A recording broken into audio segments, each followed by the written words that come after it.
Hello and welcome to Let's Talk Sports. I am Ralph Labella. And I'm Ron Sen.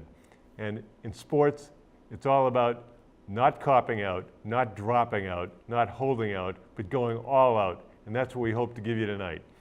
It's March Madness. And if anybody watched the Ohio State North Carolina game, women's, one of the greatest finishes I've ever seen to a basketball game. Ohio State came from 20 down in the second half, tied it up in the last minute or so, only to see North Carolina hit a fall-away jump shot with about 10 seconds to go. Ohio State's star came down, got fouled. If it were a guys' game, 2 free throws, you'd be on the edge of your seats. Girl comes up, drains 2 like it's nothing. And then a freshman comes up, length of the court drive almost, just inside the three-point line, hits the shot, Jamie Cherry with 0.6 seconds to go. Now, there's a little bit more to it than that. Jamie Cherry is from North Carolina. During high school, she scored 3,000 points. 3,000 points. I had a little over 300 points in high school. 3,000 points. If you played 25 games a year and went to the state championship every year for 4 years, that'd be 100 games, so you'd have to average 30 points a game. It's only 32 minutes, 3,000 points. Oh, there's some talent there. I mean, you know, the number one team, of course, is the UConn girls. They're going to win their 3rd straight championship, although there's going to be some pretty good competition coming up. I was telling you earlier, I can't wait for the Elite Eight. You know, after these first, the top team should win convincingly. There'll be some close games. Gonzaga should play a close game. But, you know, I look for teams like Baylor to come out. You know, you have Notre Dame, you have South Carolina, and of course, you have UConn. UConn will be playing Maryland in the Elite Eight game. So there's a lot of good competition. I watched UConn-Rutgers the first half. It was not competitive, which is totally what I expect, even though Rutgers not a bad team. UConn's just that good that they can pretty much walk over most of the teams. You know, and they have great players, they play a great system, they get great coaching. There's nothing not to like about UConn. Now, the story du jour, however, is Red Sox right fielder Shane Victorino. Victorino had a marvelous season in 2013, had some big hits in the postseason, definitely was a key contributor to the Red Sox winning the World Series. However, last year he was hurt almost the whole season, had to have back surgery, came into camp with an entitled attitude and basically got Farrell to say, well, you don't lose your job by injury. Well, you're right, you shouldn't lose your job by injury. You should lose your job if people are better than you are. There's a book I got, there's a fairly new book called The Best Things I've Seen in Coaching by Greg Brown. And he talks about his experience as an assistant with Don Meyer from Northern State and Pat Summitt at Tennessee. And one of the points that he makes is, or that Pat Summitt made is, play your best players, not by seniority. So, okay, Victorino's got seniority, but if he gets beat out by Betts or Castillo or Nava, I don't care who beats him out, and he's not the same guy because he's had back surgery and everyone says he doesn't look right. He can't play every day. He'd be lucky to play 60 games. And then to make it worse, in the Philadelphia newspaper, he was interviewed and said, well, you know, if you can get a guy like Cole Hamels, you need to trade whatever you need to trade to get him. Or basically, that's what he said, which means trading his competition, Mookie Betts, to open up his position for him. It's not right. It's being a bad teammate. I don't know how else to put it. He tried to walk it back today saying, I didn't name names. That doesn't work for me. Well, the biggest joke is that Farrell, when he said that about Victorino, I mean, he knew at that time it was a competition between Betts and him. That's ridiculous. Betts is the best outfielder on that team. He's going to be one of the best outfielders in baseball, Betts. He's got all the talent. He's quick. He's a great fielder. He's got a good arm. He's got an unbelievable bat. Guy's going to be sensational. He's going to be the leadoff hitter. I mean, why? You know, and Betts took it right. Betts got an unbelievable personality, you know. He's really, really well liked by his teammates. He's a tremendous person. He knows he's talented enough. He's got confidence. But originally, it was going to be Ramirez, Castillo, and Victorino, which is ridiculous. Betts, again, he should be the center fielder on that team. And I think he will be the center fielder. And the battle's going to be between Right. Victorino and Castillo. Castillo was out with a pulled muscle in his chest, comes back, hits a home run the first game, hits a triple the next game. Today he had a walk-off home run, I think as a pinch hitter. Castillo's a force to be reckoned with. It's spring training, I get it. Jackie Bradley a couple of years ago was awesome. Tremendous this spring training, Yeah, Bradley. What are you they know, going to do now? But he needs to go back to AAA and show that he can hit every day. So we'll see how it goes. And what about Holt, too? Well, Holt will be a utility guy. If he makes, he should make the team. So, nobody's putting anybody in the Hall of Fame based on spring training, but you can't throw your teammate under the bus. There's no great player who's a terrible teammate, asterisk Barry Bonds. Well, right. I mean, they've added more and more talent to that team. I don't know why they're spending all that money, because you're going to end up losing players like Holt. Well, at some point, it's a battle between spending the money and a guy like Betts. You can't put a price tag on young player with zero salary. Look at Seattle. Russell Wilson's now going to have a $132 million contract. That means all that money can't be used for defensive backs, defensive linemen, whomever. So Seattle's going to have to be playing on equal footing with everybody else once Wilson signs his contract. Yeah, they'll lose players too. I mean, but you look at the Red Sox, their money's going, I mean, they're spending money the wrong way. Why do you spend money on the younger players when you need bullpen help? Their bullpen's going to be terrible this year. It really is. You compare that to the Yankees bullpen now, and the Yankee starters are better than the Red Sox starters. Yeah, there's no question that Kansas City demonstrated well last year that if you have a great bullpen, then you can get by with less adequate. If you can get to this end of the sixth, top of the seventh inning, it's lights out. And that's how the Yankees are constructed this year. Right. I mean, people are looking at the Yankees, and they're saying the Yankees, a lot of people are picking them for last place in that East. I think they're the favorites as far as I'm concerned. That starting pitching, if they're healthy, they got their first three starters. You got to hope that Phelps. Well, Tanaka looks healthy again. Yeah, Pineda's healthy. Yeah, so a lot depends on health in every sport. We're not going to. But their bullpen's great, Ron. Yeah, I mean, when you talk about health, Oklahoma City, they could either be not making the playoffs or a threat, depending on what happens with Durant. Obviously, he's had a lot of foot problems this year. Big guys have foot problems, and we'll see how that goes. And they're going to lose Durant in another year anyway. He's not going to sign again with them. He doesn't want to play with Westbrook. And if we just talk about going around sports a little bit, the NFL's completing their owners' meetings, and there's a lot of interesting Patriots talk coming out of that, but I guess we should talk about rules changes first. First, the Julian Edelman rule. There's now going to be a spotter looking for players injured or potentially injured with concussions, and they'll be called out of the game, have to have a medical evaluation. It doesn't really specify how much medical evaluation, but they have to be out of the game for at least one play. That, and you mad like in the Super Bowl, if that happened and he had to sit out a play or whatever. I mean, I don't think it's a big deal one play, but you got people that aren't even involved in the game making those decisions. I think that's a little ridiculous. I think they should just leave it up to the teams. I mean, they have to go out, when they get injured and they go out of the game, they have a doctor, an independent doctor, look at them to make sure they don't have a concussion before they can come back in. Leave it that way. And what's wrong with that, Ron? Well, certainly it happens at every level, and when we coach youth sports, we have to take a concussion protocol test, have a certificate to hand into the rec department, which is totally appropriate. And nobody's going to risk any youngster's health over a youth basketball game. Players are not going to take themselves out. If you know which way to go, they're going to stay in for the most part. Now, obviously, you're going to say, well, what about Chris Borland? Kind of different deal. Chris Borland, for people who don't know, was a linebacker for the 49ers this past season. He had over 100 tackles, outstanding player. A lot of people thought he was going to replace Patrick Willis when he retired because of foot problems. Well, Borland, after a first season, he's a bright guy, he wants to be a writer, he wants to have a life, and he decided to withdraw from football because he's concerned about traumatic encephalopathy, and can you blame the guy? And his father's a multimillionaire too. That helps too. You got a player here who's poor, trying to run a family.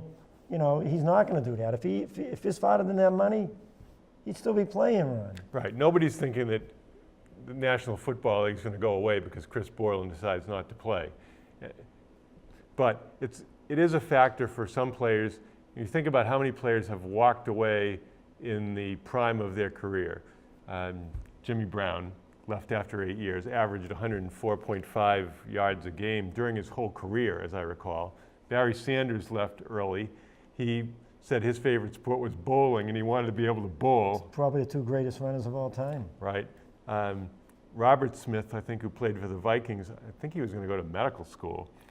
He walked away. I'm sure there were some other, obviously Jake Locker just quit, but nobody's, you know, he had some injuries and was a little bit of a disappointment. But, you know, not so many players walk away at the peak of their career. Understandably, because there's a lot of money to be made in sports, plus the adulation and all the other trappings of success. What do you think about Baltimore when they changed the rule? You know, I mean, you talk about babies. Harbaugh's the biggest baby in football. Well, there's a lot of anti-Patriot sentiment out there. So people thought that the Patriots, by using creative formation, which is not the same, creative is not illegal. They spread Vereen out, made him ineligible, and then not only that, he dropped back so that they weren't really sure. Now, he could have gotten a lateral as he an could ineligible. have gotten a lateral. So I wouldn't be shocked to see the Patriots come up with something new this season. But know what aggravates me? That's the rule. The rule is you can do what the Patriots did. It wasn't against the rules. So it's up to the other team to understand the rules and for the coaching staff to go over those rules.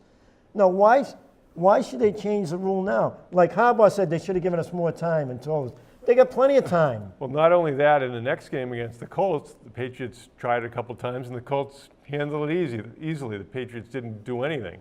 So the other coaches are, I won't say lazy, they just don't want to have to prepare for another thing. Yeah, I mean, when you had the tight end lined up as a tackle on that team, but he was covered by an end. If you're covered by an end, everybody in football knows that you're eligible if you say this player is ineligible. Right. So, I mean, how hard is that to... It takes 2 seconds to understand that. There's a player on, I think he's on Baylor, named McGowan. He's a tight end. He's 6'7", 410 pounds. I can't say who he looks like because he doesn't look like anybody. And he scored a touchdown last year in the postseason. He was lined up as a tackle eligible. They say that he can run reasonably well. They say he's got as good a hands as any receiver they've ever seen. They said he's got the biggest hands they've ever seen. He can catch the ball one-handed behind his back. That's how big his hands are. And he's going to be the tight end this season. Now, if you have a 410-pound guy running at you, that's a bad thing if you're a defensive back. So trying to stop that is a big problem.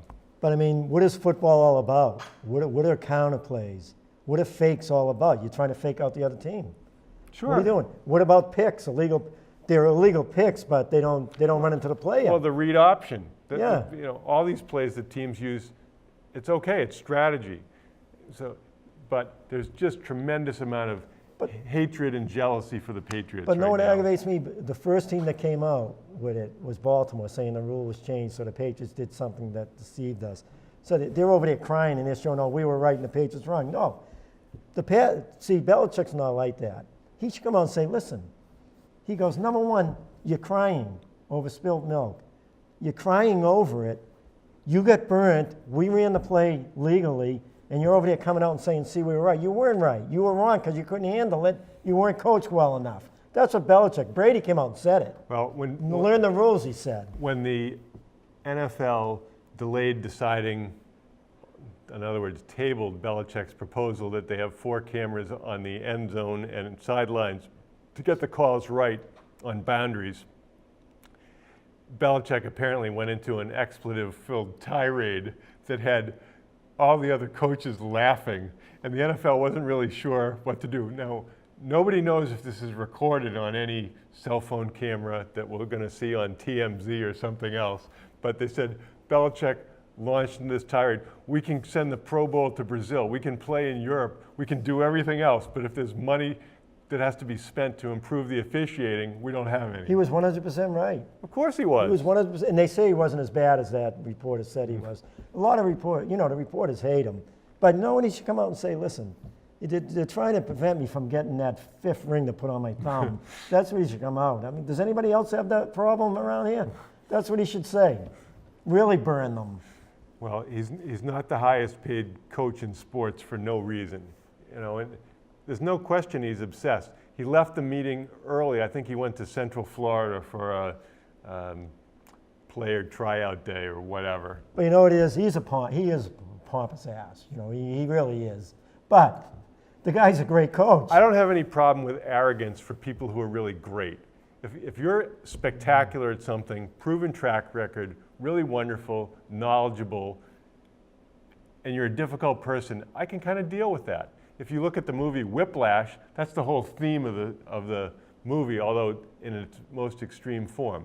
But people who are pipsqueaks, can't do anything, and are arrogant and ineffective, that's what irritates me. You know, and then I was glad in the Super Bowl when he came out, when the reporter asked him about Spygate, he goes, Spygate? He goes, everybody was doing that. They're doing it in front of 80,000 people, and we get caught because we're videoing it, which everybody was doing.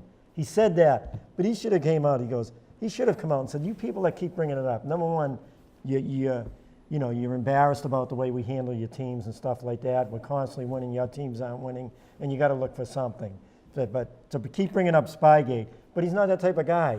Well, he's not that type of guy to come up. The game to watch is probably going to be the Colts this year, because when they play the Colts, I know the Colts have Frank Gore, they have Andre Johnson, they have Andrew Luck, they're going to be home, they're going to be up for the Patriots, but Belichick's going to be so mad. If the Patriots could beat the Colts 70-0, they would. Well, people aren't realizing how strong that front seven is going to be the best front seven they've had in years. If Easley is healthy and Sherd is in there, they were talking about that pass rush, moving Easley and Sherd on the inside, Ninkovich and Jones on the outside, and they're saying you're going to have a whole different situation than when you had Wilfork in there who wasn't moving up the middle and penetrating. Now it's going to be a lot different. The pass rush, they're saying, is going to be so much better than whoever else they get. They have Jones in there too, and they signed Branch also, and your pal there too. Oh, Silver Salinga. Salinga will take up for Wilfork. Well, we have some great stuff for you tonight. We'll be right back. This is Chris Eck of the Boston Cannons, and you're watching Let's Talk Sports. Welcome back. Tonight we're very privileged for our sports conversation to have one of the top basketball guys in the area, Anthony Taylor, who helps in a big way at VBG360. Welcome, AT. Thank you. Welcome. Thank you Tell for us a little having bit me. about your new facility first, and then we'll talk more basketball. Yeah, we're headquarters is located in Danvers, Massachusetts. We're at the Danvers Indoor Sports Complex. It's a phenomenal facility. A lot of families are there. There's multiple sports, soccer, lacrosse, football, and so forth. We're happy to be there. It's in a great location on Route 1 of 93 and 114. And we provide year-round training for student athletes. What's great about the location with the size is 4 basketball courts, so it's supporting the growth. We're roughly close to 2,000 athletes between first grade up to high school and pro level, and we're having a great time. And there's a lot of success of kids that right now in high school who did very, very well in the state finals, both in the girls and boys side. So we're looking pretty good. Now, you're obviously basketball oriented, but what other sports do you train up there? At the facility, there's lacrosse, there's soccer, there's football, there's cheerleading. So there's all, many different sports in there. Is it all indoors? It's absolutely all indoors. So what they have is 4 basketball courts with a full-size football field, and then they have 4 small soccer fields. And they have a strength and conditioning component. They have a classroom, and so forth, and computers. And so it's pretty intense. They average about over 10,000 families walking through the facility on a weekly basis. Are you also operating teams from your facility? No, we actually don't do teams any longer. Our focus is just strictly on player development, specialty training. Our goal is to be a training platform for AAU clubs and towns and high school programs. And we just launched a new division going on to global. We're going to be heading to China coming up. So we have a China exchange program where students from China are going to come over here to America and then we're going to go over there. We currently have something in Germany too as well. So it's pretty exciting. It's pretty exciting. You say AAU teams, do they send their players to you? Yeah, so we're now a platform for AAU club programs, and a lot of AAU programs don't really provide that intense, comprehensive training program to the AAU. So we are providing our platform for all AAU programs. We currently train several programs right now in the New England area, from A to B to C, and our goal is to be a training platform throughout the state. So we have several different strategic alliances right now that we're working with AAU club programs. Now, player development are the big buzzwords these days because it's so important for coaches to be able to bring value to the players. So Yes. obviously, I think one of the reasons Stevens probably is successful, he's probably saying to the players, look, I got mine, I can help you get yours, but you got to listen to me. Yeah. What can your facility help bring in skill development and player development uniquely? Well, the facility has a unique look to it. It looks like a real sports facility. When you walk in, you feel like you're a part of something special. With having other sports there, it's very, very diverse. We have a lot of kids who are from soccer programs inside the facility. We have a lot of kids who do it from lacrosse programs. So we have kids cross-thrown from different sports. So it's making them a more complete player. I truly believe that kids need to play multiple sports to work on different motor learning skills and stuff like that. With the coaching staff from all the different programs are phenomenal. So it's a really, really special thing to have up there. If you have a chance to come down, it'd be great to have some of the Melrose players down there.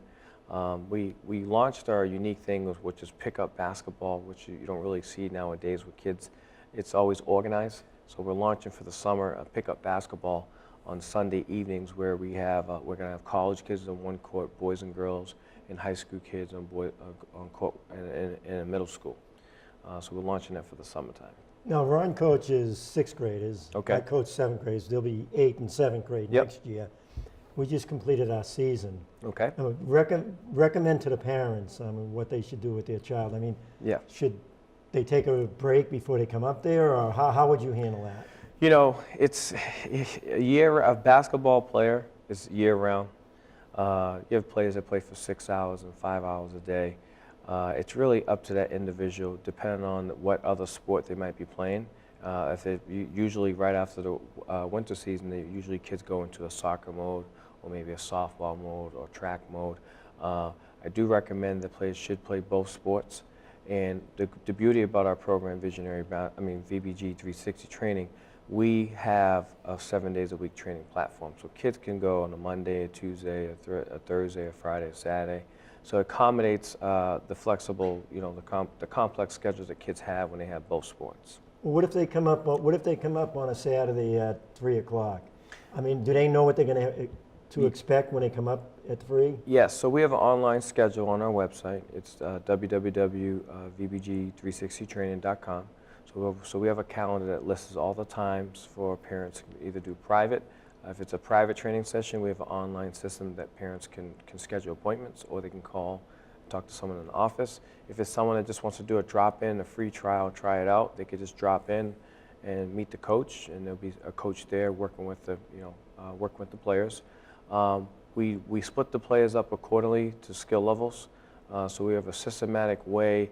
When players are just coming down and we don't know what to expect, we have a way that we know how to manage that. We do have specialty programs for like guards and forwards and centers. We're launching this summer a program called College Prospect Academy, and that's going to be geared towards those D1, D2, D3 athletes, and that's going to consist of strength and conditioning, some college consulting, a lot of shooting, scrimmaging, and high-level extreme drills. So it's pretty comprehensive for the summer coming up.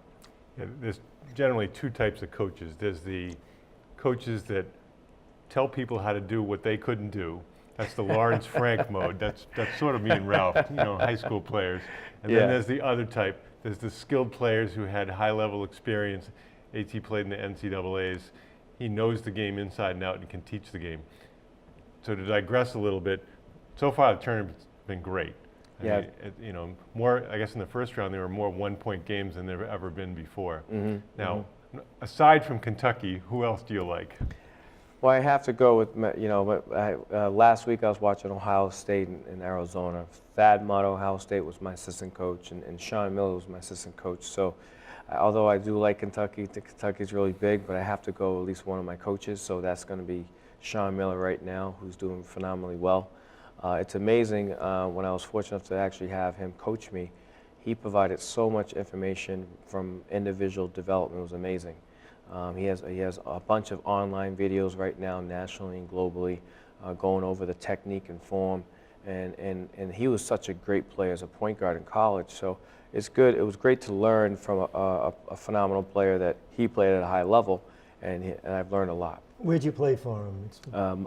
Miami of Ohio. And you were in the Sweet 16, right? Yeah, Sweet 16. My freshman year, my assistant coaches were Thad Mott, Ohio State, Sean Miller at Arizona, and actually Jimmy Christian at BC was my assistant coach too as well. That was at Miami of Ohio, and then we went to Sweet 16 back in 1999 and lost to Kentucky. So it was great to be in that atmosphere. Especially, it was like 43,000 fans on CBS. It was amazing, and so forth. I remember reading a coaching clinic notes from Sean Miller. It was phenomenal, his organization. He talked about playing the ball, playing help, playing perimeter defense, post defense, closing out, and then he talked about on and off ball screen coverage. And it was just exceptionally well organized. And a big part for players is to be able to buy into the philosophy of the program, whatever program their coach teaches it. But it's so critical that the coach has a great knowledge of the game and then can teach that to the players so they can buy into it. Yeah, that whole complete player of being on that team, and that's one of the things I can really reflect on being part of that success at Miami of Ohio. It was focused on weight room, basketball IQ, and watching video. Each player had a breakdown video of themselves and who they're going to be playing as opponent. And the team practices were just amazing. A lot of teaching and the weight room and skill work. So they really mastered those key components when we were at Miami of Ohio. And now looking back now, how these coaches are still coaching basketball. And Jimmy Christian just became the head coaching job at BC. And I'm pretty fortunate to have some coaches that play at a high level. And what I do now is I pass that on to the kids, and that works. Well, they got a pretty good player as a freshman there, because I remember when no one else, not many people know this. Was it not Cambridge Catholic? What was the school? Yeah, North Cambridge Catholic, You were the NCC. leading scorer in the state. Well, I think you averaged 28 points his senior year. Yes. And by far, I remember looking at the stats, and you were like 28. The next person was like 21 or something. And so that's how you went to Miami of Ohio. It wasn't like that they made. I mean, they were great coaches, but I remember, your story there it was really something. Yeah, I would say I had, back in my middle school years and high school years, I had Pat Scarry. I don't know if you're familiar with Pat Scarry. He played at Tufts University. He's at Townsend. He was my middle school coach. I was fortunate enough to be training with Sweet Chuck, this guy out of the Celtics, used to be the Celtics trainer. He's now an NBA analyst. So I've had some very, very good coaching mentors through my career, youth development, and everything I've learned passed on to, what's being taught with the student athletes. Yeah, people don't appreciate how complex the game of basketball is, and guys who are professional players, the worst player on the team is a phenomenal player. Yeah. And a guy like, if you watch the Celtics, Scalabrine has an immense fund of knowledge about the game of basketball. Yeah. The way you analyze it. I mean, he was kind of the bottom of the roster kind of guy, but and he's been an assistant coach in the NBA. He really knows the game, and we're really fortunate to see him night in, night out. Yeah, he's a really, really good guy. Actually, I have been to some charity events with him. Very, very knowledgeable, and he does a pretty good job. What's your position there? For VP? Yeah. Okay, yeah, I'm the president and founder of the company. We have some management teams and a management team with us too as well.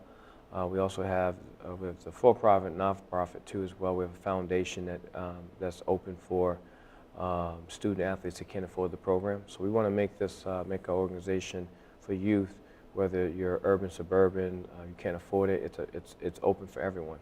We want to really have the unity together for student athletes. Yeah, I've heard there's over 100 million people who play basketball in China, and they were going to build 80,000 basketball courts. You think people here are crazy about basketball? They are really crazy about basketball. Yeah, So expanding into that market's a great opportunity. Yeah, I played in the pros, semi-pros. I played in a pro league in China. I lived in Tianjin, and it was just amazing going out to China and seeing the youth basketball. And they have academies out there. They're starting at first grade, second grade. They're doing X's and O's and film. So just international basketball is really growing. There's all this talk about the NBA might be expanding in the overseas.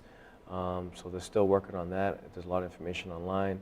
But it's really great to have that experience being in China, but also it'd be great to have China come here. And so kids can, have that experience. So. Well, thanks for joining us. We hope to have you back again soon. All right, thank you. Good luck. We'll be right back. So I keep hearing about this border war between the New England Patriots and the New York Jets. Somebody please explain to me. How can it be a war when you don't win anything? When you can't win anything? When you're incapable of beating the other side? It's not a war. The New England Patriots are a bully. The New York Jets are a mosquito. They have not been relevant since Richard Nixon was in office. We don't have Tricky Dick Nixon to kick around anymore, and guess what? The New York Jets nobody has to kick around anymore either, because they're not relevant. Here's an organization. You want to talk about a sad sack organization that employed Rich Kotite. I mean, come on. Okay, we had Rod Rust, but we rectified our mistakes. I mean, the New England Patriots have been a model franchise, and I'm not just some fan that wants to pound my chest and toot the horn. We did just win another Super Bowl.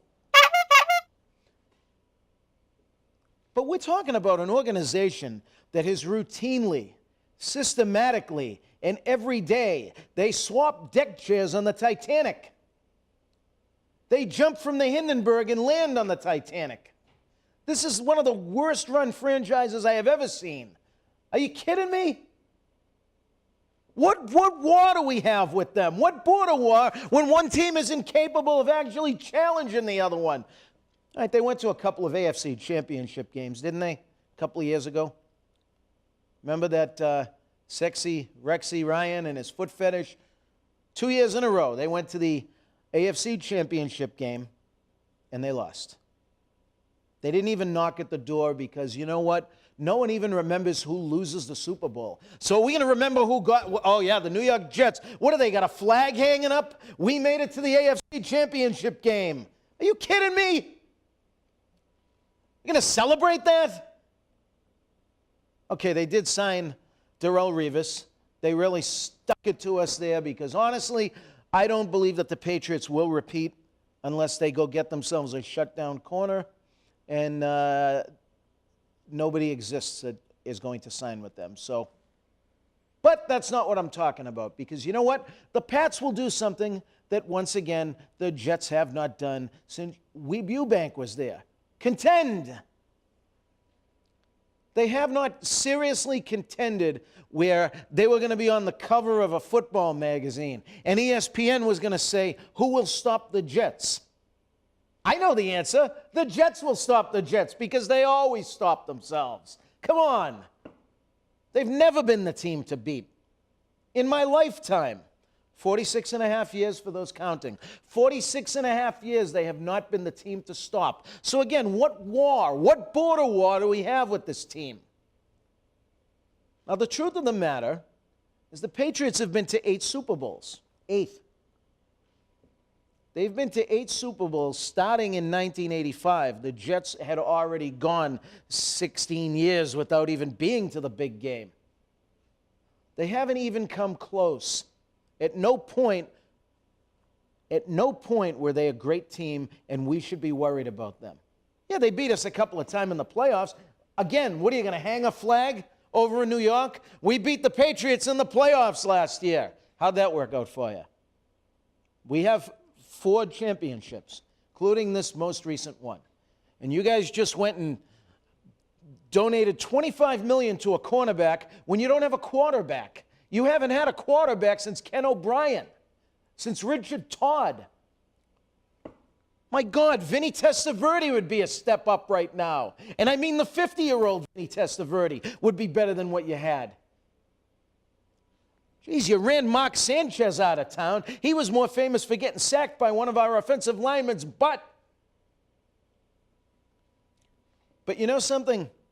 All of that aside, let's get back to my original point. If you're going to have a war with somebody, a war usually constitutes 2 entities. Each one has to take the other one seriously. Because, after all, if one is incapable of beating the other, then what kind of a war is it? And that's my point. Tonight we have a regular visitor to our show, Jen Gentile from the Melrose Weekly. We can't understand why she keeps coming back, but she's here anyway. Now, we've talked a lot about basketball and hockey, but she covers all the sports, and she's going to help fill us in on winter sports looking back and forward to spring sports once the snow melts in June. Well, that's a good point. Once the snow melts, I actually was talking to the athletic director this week, and I said, you know, how are these games going to get in? And you know, right now the lacrosse team looks like they're going to be off and running. They actually use special equipment to clear off Fred Green Field. Field looks good. Everything's accessible. You know, all the facility will be open for games, so they're in good shape. Baseball team, Pine Banks is still under snow. The baseball field's turf, so that will dry up faster. The softball field it's like a clay, so I have no idea how that's going to withstand so much moisture. But the real team that's really scrambling for space right now is the tennis teams, because as you know, the fields across from Morelli Field are now a snow dump. And that was part of the plan before this terrible winter, but both teams are going to be scrambling for space at Crystal Street Court. And this is really going to affect the junior varsity teams who may not even see any time at all. So that's kind of where we stand with, are the fields ready? Are these games going to get in? Most of the action does take place, it starts at the end of next week. I'd like to see what baseball is going to be able to pull off, and softball, there'll probably be some sort of delay. But you know, I'm looking forward to the lacrosse teams. I think both teams are going to be really strong this year. I think the boys are coming off a championship season. They won the title last year, and I don't see any reason why they can't repeat it. The major difference is that they've lost their goalie at the net, Alex Surratt, who is playing college lacrosse. He was an All-American goalie last year from Melrose High School. And this year they have a new goalie, so that could be some adjustment. You know, that's an important position. But there are a number of players to look forward to. 2 of their major scorers from last season, Ryan McDermott and Jack Seibert, are back, and as well as Zach Mercer as a midfield, and he won a lot of draws last year in the playoffs. I think 90% against Marblehead when they lost in double overtime. He's just exciting to watch in any sport. So he's going to be a real threat for anybody who has to play against him. So in the girls' side, they lost a couple of defenders, but a lot of their team is back, including their 2 scorers, Anna Steele and Haley Rodriguez. Sarah Foot's still at the net. They're looking good. I actually see no reason why they can't battle for a title this year. They have a lot of scorers coming back, the girls. You know, I've watched a number of their games last year. And girls like Haley Mate, I think she's going to have a huge season. She's worked extremely hard. A lot of those younger girls. And Steele could be one of the top players in the league. She's great, yeah. I mean, she's coming off, she was an MVP in track this winter for the shot put. She really can do a lot of different things. She's a great swimmer. You know, she's a swimmer that's gone to states and in the butterfly, and she's just a real well-rounded athlete. And I did speak to the coach, Kate Arkins, and the first person she did mention was Haley Mate. She said she's going to have a huge role on this team. She's going to be really, you know, very vital to their success. Yeah, confidence is so important. It looks like they have like 6 or 7 scorers. You know, when you watch them play with confidence, because I remember Steele when she was younger, she wasn't playing with real confidence. Yeah. I didn't think she knew how good she was when she was younger. Sure. She knows how good she is now. How come she doesn't play basketball? I know. I've always wondered that. She's Yeah. very strong and very talented. But there's Is a lot of talent Is there. Watertown still the major threat in lacrosse? I thought they were, and then I looked into the MIA playoffs last year and I couldn't find them, and I was like, they have a lacrosse team, right? I'm like, They were am I great losing it? last. They were very right? good last year. I think they won the league. Are they didn't D1? I'm pretty sure they won the league because I think it's a lot of their hockey team that Well, goes from field hockey to lacrosse. Well, you know who the coach is? The Is- coach of the lacrosse team is the field hockey coach. That's why they've okay, gotten so so there you good. go. Yeah, right. That makes I mean, sense. that's what I heard last year. Yeah. That over the last Yeah. 2 years, it's been the field Yeah. hockey So coach. if that's the case, Watertown's had a really strong year across the board in a lot of sports. It must be a very talented athletic class. Ever since Leif went there as athletic director, it seems yeah, like they they're were great. terrible in a lot of sports. Yeah, I mean, right And- now I'd say they're competitive in every sport. Yeah, I mean, it's Yeah. just the cycle, I guess. I mean, I mean, the look what girls. happened to hockey. I mean, but yeah, hockey and Yeah, they ended how up about the winning. girls' basketball? They just get killed by Yeah, 30, 40 points sure. against Melrose. Yeah. Now they went undefeated until the. Yeah. So I think it's Finals. safe to say that Watertown's going to be a threat in almost every spring But we sport. look at the teams, when we play against the Watertown teams, the middle school teams, we always beat them big. Yeah. And then you see them in high school. Something and they're happens. I mean, their starting Yeah. center, who's supposed to be all these colleges are looking at, they were with that team was like 1-13 against us. Yeah, they over beat 2 us years. one time. One Sure. time. Yeah. And and now they just dominate. So Yeah. they got real good coaching up there now. Sure, And that yeah. guy, their varsity coach is a little crazy. Yeah. That's good because he keeps the girls really involved and they Right. enjoy it. Right. This winter, it was, 3 teams made a postseason. Only 1 team made it past the first round. That would be the girls' hockey team. And I know you guys watched them a lot. I thought they were, once again, they surpassed themselves. I didn't expect them to do as well as they did last year, and this year they did even better. I mean, they're just a great team, and I cannot wait to see what they're going to do in a year or two. You know, it's funny. I did the first game, and then we did mostly boys. But you did some of the Right. girls' games. I did a couple of girls' games. 2 games I did. They looked terrible. Oh, I really, I I think couldn't. You know, They- and the game that stood out to me was when they played Austin Prep. Yes, Now, they held their own. Austin Prep had a couple of phenomenal players. yeah, they do. You know, and of course, I think they had girls from over 10 different communities, so they have an all-star Mm-hmm. Of team, course, right. which is it's apples and oranges. But I think they lost to Reading They going forward. did, yes. Austin Prep they played great. I mean, that playoff game, I think the final score was like 3-0. It was 3-0. And that's not had some bad, real- considering Yeah, half they the had team a- is 8th and 9th graders. Right. They had one player who's the daughter of a coach who's won 2 state championships. Sure. They have another player who looks like she's channeling Yvonne Cornway from the 60s.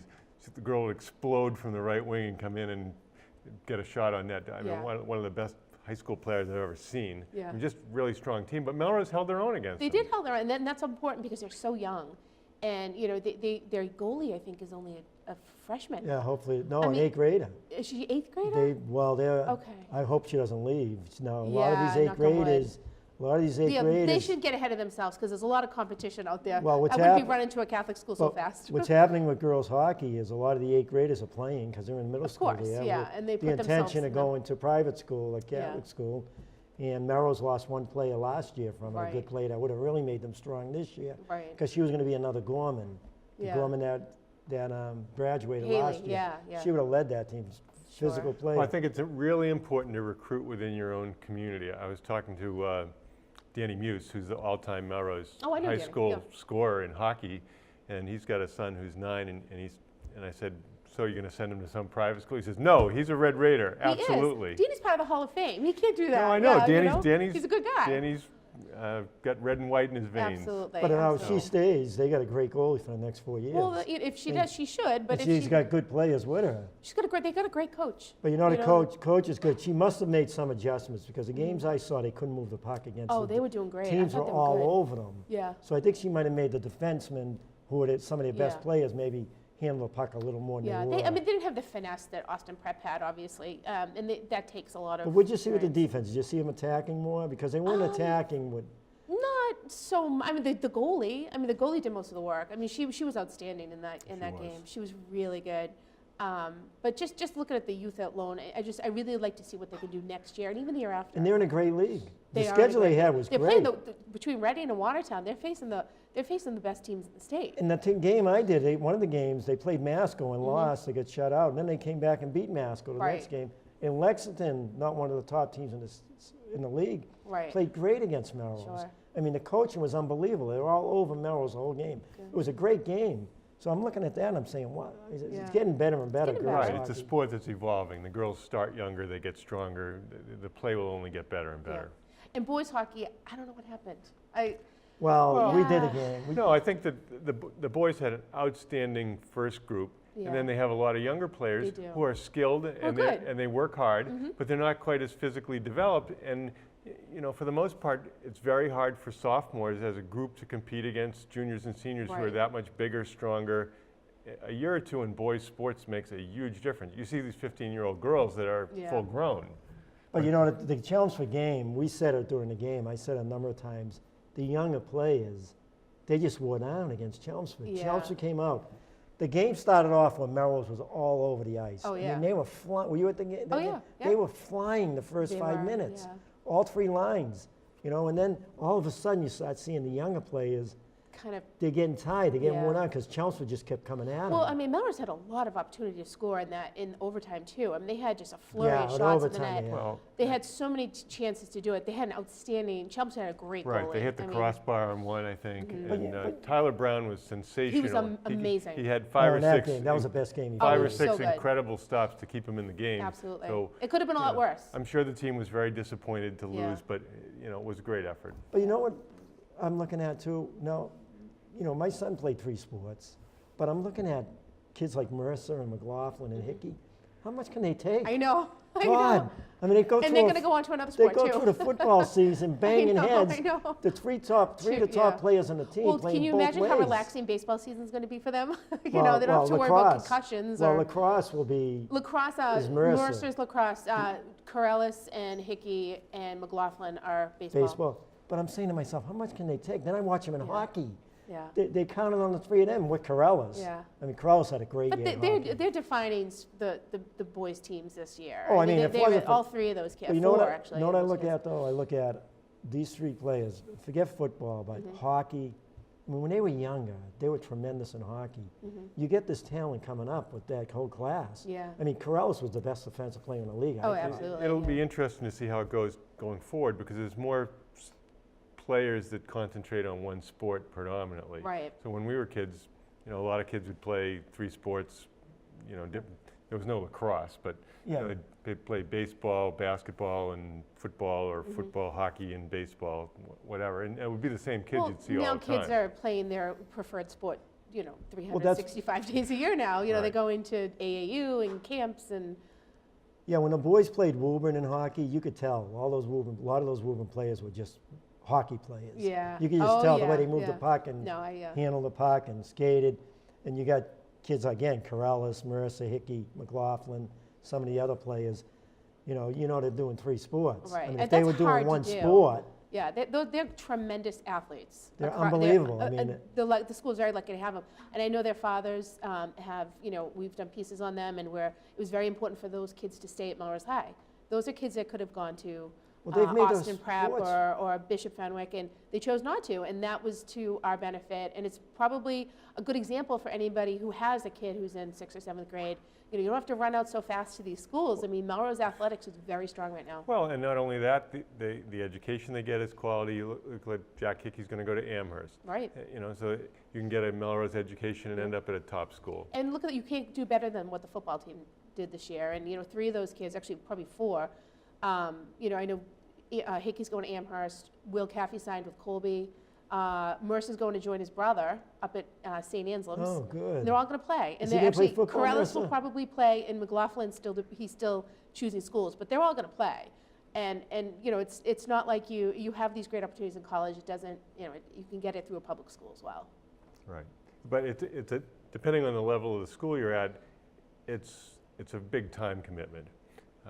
And a lot of times, especially if you're getting an athletic scholarship as part, you're kind of an employee student where your college experience is going to be dictated by your athletic commitment as well. Right. Yeah, that's tricky.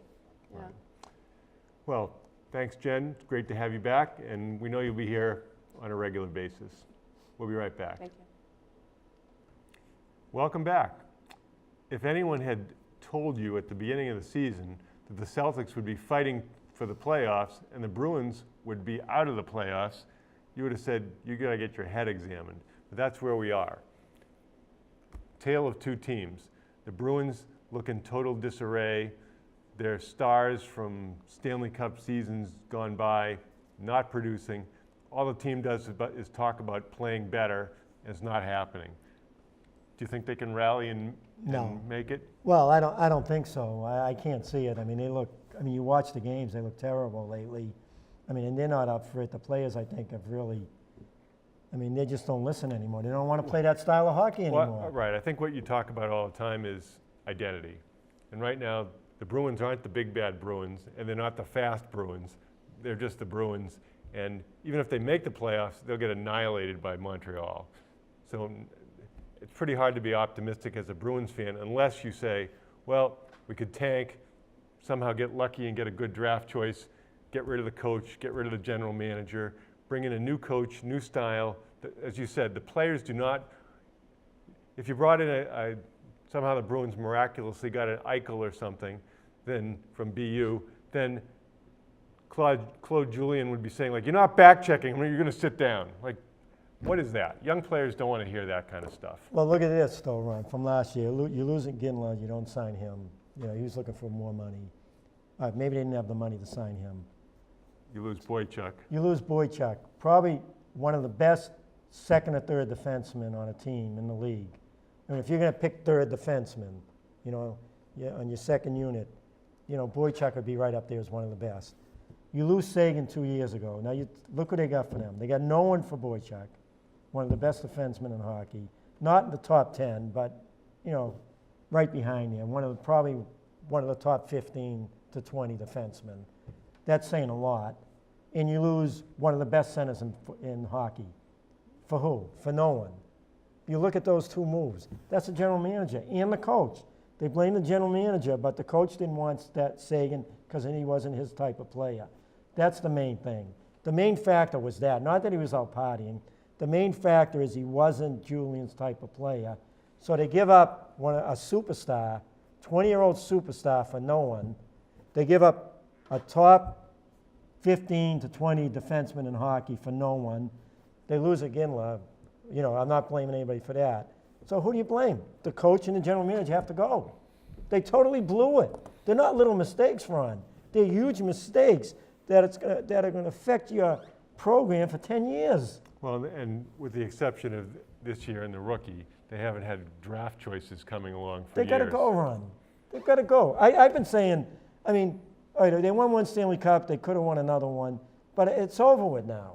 It's over with. I mean, you don't lose a play. That's a mistake and a half, losing Sagan and Boychuk. The Bruins fans are extremely loyal. They're extremely tolerant, but they've got to be reaching their breaking point at this point. Now, meanwhile, I don't think the Celtics are going to make the playoffs, and I'll give you 2 words for why they're not going to make it. And you're going to say, what are you talking about? And the answer is Isaiah Thomas. Now, I'm not blaming Isaiah Thomas. He's hurt. But if you're hurt, correction, if you're injured, you can't play. And he just couldn't play last night. Couldn't move, had no lift. He's short on his shot because he has no lift. I mean, he really hurt his back badly. One time he took a charge, he had trouble getting up. I give the guy credit for trying to get out there, but I'd rather have him play healthy guys and struggle with healthy guys than hurt guys who can't play. You know what I don't understand? If I was a basketball player, there's one player in the NBA I would go after. I would go after him every time, is Wade. Oh. He's the dirtiest player who gets away with it constantly, gets away with those cheap hits. He flattened him purposely. He was physical with him. You know, he was off balance. And he's been that player for years, and no one ever goes after him, Wade. He does have that reputation. Certainly Miami was undermanned last night, and it was a really bad loss for the Celtics. They got behind big early. They came back late with the subs. Speaking of the subs, the guy who I've been really impressed with lately, I'm not talking as a starting point guard, but off the bench, Phil Pressey's done a really He's gonna work on incredible his job. shot. If he he's- can work on his shot. But he adds something. Oh yeah, he has a lot, but he can't shoot. No, you're right, he can't shoot. And as we talked about before, you need basketball know-how. You don't need no guys who know how to play. And they got Jerebko and Datomi, and those guys know how to love him. play. But no, I love watching him play. But you know, you talk about Pressey. I bet you were saying the same thing I said. Pressey comes down, gets in the lane, goes to his left, hits a nice pull-up jump shot from 12 feet. So I says, oh God, he's going to think he's a shooter now. He comes down with like 3 seconds off the shot clock, comes flying down, pulls up in the lane and clanks one. I'm saying I knew it was going to happen. Now he thinks he's a shooter. You know, but he's got one thing. If I was Ainge, I would tell him, and Stevens, I want you working all summer in your shot because he can do everything else well. Well, one thing is, and we've talked about this before, is I would get whatever you can get for Sullinger. I think he's a problem. Supposedly his weight went over 300 pounds. 300 pounds! Who's playing in the NBA at 300 pounds unless you're 7'5"? Anyway, You know, but Ron, if they don't make it, it's going to be great. If them and Brooklyn don't make it, Atlanta has Brooklyn's choice. when are the Yeah, I think Celtics have Brooklyn's choice? I think Atlanta has the right to change this year. So Well, what the heck did I thought they had 3 first-round picks from I don't know. Brooklyn. They have Dallas. I think they have the next year's first round. They have pick the from- Clippers. They have the Clippers, which that won't be too good. And they have Dallas is conditional. There's so many different iterations of what they could have. But you know, I was Oh, thinking. so it's not Brooklyn's then. Right. I was thinking they're in the top 10. And if you think about big guys, obviously they're not getting Okafor because he's going to go number one. Unless they get the number 1 pick. Right. They're not getting Towns. He's number 2. They're not getting Kaminsky probably. There's a guy named Myers on Texas who's pretty good, and there's some guy from Europe, Porzingis, who they say will be in the top 5. He's just an enormous guy who can. Well- You know, so there's 5 good big guys, but I don't know if they're going to have a chance at any of them. You know what my philosophy is now? If they have like the 10 pick, get someone from Europe. No, you know. Get him from Europe. It- Get the top player from Europe to come in. Kobe Bryant said not too long ago, the reason that American basketball is falling behind is players lack great Hey, fundamentals. AAU. Right, They want you to score points and you get a scholarship. right. But if you watch the teams like San Antonio or, at this point, Atlanta, The champs again. Golden State, The champs again this year, San San Antonio. Antonio. Leonard's playing really good now. yeah, Leonard's good. They missed him a number of games. He's back playing great. I think he's a restricted free agent this year, but he's going to get his money. You know, and they have, you know, even though Popovich made his mistake a couple of years ago, he's still a great coach. So it should be really interesting. I think that the other guy who I really like on the Celtics, I talk about unheralded, is Crowder. I don't like his shot selection all the time because he wants to shoot threes most of the time. But he's a hard-nosed guy and good defender, works really hard. I think he's on another guy in a contract year. You know, Ron, last night they really wanted the game. You could see it. The Celtics were playing some tough defense. Miami just played great, and they were missing their top players. But even Stevens said Miami plays better when they're missing some players. They just come together better. But Miami played the perfect game against them last night. Dragic is really fantastic. Oh, he's something, huh? Um, How did they? they don't ran even- this- they ra- Phoenix give up on him. Yeah, they gave up on him and Thomas. They ran this sideline out of bounds play. It was one of the most clever plays I've seen. They had something like a box, not exactly a box, and they brought from the ball side, they brought the low block player off the screen for an inbound pass. Then they ran Dragic across the staggered screen to the other side, passed to him, and ran a pick and roll off that. He just happened to shoot off it, but it was just such an extremely well designed and executed play. So I have to take everything bad I always say about Spoelstra. I think he's better than I thought he No, but was. when you love to be able to coach talent like that, Oh. and be able to run those plays. Absolutely. I mean, you know every play in the book. I mean, know, to be able to run play, to have talent like that. I was just, I He was mean, number one. You even with my little kids, we ran some stuff I couldn't believe they ran it right this year and got really some great plays by the kids. You know, what I always say, it's the players that have to execute. So if they run it right and make the play, they get the credit. But if you're a great man-to-man defensive team, I don't care how you're running plays, they're not going to work if you're really alert and talking. I mean, I see it with the younger kids at times if you're really locked in. So, I mean, I've seen real good teams run plays against us, although the pick and roll kills you. If you run the pick and roll right. Yeah, it's hard to coach young players because there's so much for them to learn how to do. You could spend a whole practice on shooting the ball properly. I don't mean at any kind of range, just proper technique. And you still won't get enough kids enough reps. You could run the whole practice on pick and roll. And everybody says, well, the most important part of basketball is great defense. Well, yeah, if you had great defense, that'd be wonderful. But if you never worked on offense, you'd lose every game because you'd never score. So, and kids want to be able to score. And basketball is turning into more and more an offensive game. The offensive players are so good. The schemes are so good. The training and conditioning is so good. So if you look at Kentucky, for example, aside from the fact that they are incredibly athletic and incredibly tall, or long, as they say in basketball parlance, their conditioning methods are incredible. They wear, during practice, heart rate monitoring vests. So each player's effort is measured. So they know, let's say your peak heart rate at that age is 190, and your average heart rate during practice is 120. They say, you're not putting out enough effort. Some other kid's heart rate's at 140. They say, that kid's putting out effort. Well, who thought of that? I assume it's Calipari. He's a knucklehead anyway. They got everything. What is that? I mean, how is that? You can't see that? You need to put those things on them? It's one more. Maybe it shows the player? It's one more way to monitor the player. They have software programs where they have the players interact with objects on a screen, and they can improve their time, space orientation and decision making, sort of a high-tech asteroids. So it's just, you say like, well, how much time? You don't have to spend a lot of time. If you're at that level, if your team is 2%, 5% better than the other team, that's enough. And That's Kentucky? yeah, that's Kentucky. That's the team that lost to UConn last year, right? Yep. And that's the team that's going to lose again this year. It could be, you never I'm know. telling you, it showed in the Cincinnati game. It showed in the Cincinnati game. It's going to show tonight in the West Virginia game that they're a talented team, but that they can be beaten. They can handle team. I mean, they can. Let's put it this way: they can handle mostly any team. They've shown that, Right. but not as. They have difficulty at times against the strong teams. And Cincinnati was a very physical team. West Virginia is very physical. They can shoot.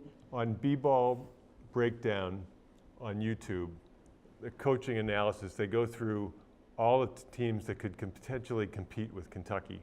And they show plays that worked against Kentucky this year. They said Kentucky predominantly plays man-to-man full court defense. They don't trap that much in the backcourt. In fact, there was only a couple of times all year they stole the ball in the backcourt, it said. They said you need to attack rapidly, try to get in the paint, then pitch out for three-pointers. They said that's what Kentucky's most vulnerable to. You're not going to beat them inside. They're too big. So you have to... Right, there's teams that match up with them, though. No, Arizona matches up with them. No, they mentioned that Wisconsin they mentioned and Duke. Arizona and especially Notre Dame. Well, not Notre Dame. Don't forget Notre Dame. They're not going to be Wichita State tonight. Notre Dame's got a local kid, I know. Wichita State. Wichita State's just too quick for I them, like too Wichita physical. State. I like to see the Celtics get Baker late in the second round. I like Baker. But my prediction is Notre Dame loses tonight to Wichita State. Wisconsin wins. Arizona, Duke will win. And West Virginia will give Kentucky a tough game. I don't think Kentucky's ready to be beat tonight, but you're going to start seeing it. You saw it in the Cincinnati game. You'll see West Virginia tonight give them a game. They're going to battle with them. They're going to be physical. You're going to see Kentucky has some weaknesses. You know, I mean, they don't have the great shooting, Kentucky. They're very good defensively, but West Virginia matches up defensively with them. I think So they're Kentucky gonna give is so deep that, you know, they No, can... you're right. They're real good, Kentucky, but they're not great. They're undefeated. They're not great. They're going to lose. It's going to either be, I'll tell you the team that's going to beat them. It's either going to be Arizona, Wisconsin, or Duke. But one of those three teams is going to beat them. Well, Ralph likes the field. I'll stick with the Cats. And the UConn girls, forget about it. I've enjoyed being with you tonight. I'm Ron Sen. And I'm Ralph LaBella, and thank you for watching Let's Talk Sports.